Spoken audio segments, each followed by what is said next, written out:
I'm making a twist on everyone's favourite coffee cocktail, the Espresso Martini.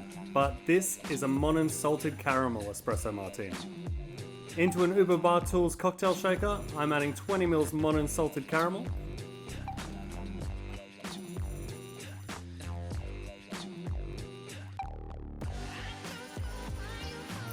$45 ml of AVOSH Premium Vodka, a small batch Australian spirit,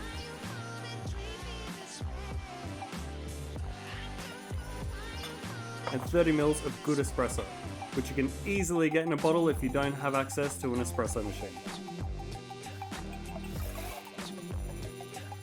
Shake it up real sharp.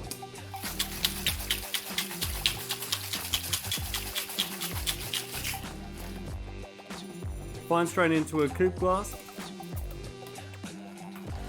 and garnish with 2 or 3 roasted coffee beans. Bring the world's most popular cocktail into your home with a Monin Salted Caramel Espresso Martini. Even when safe at home, always drink responsibly.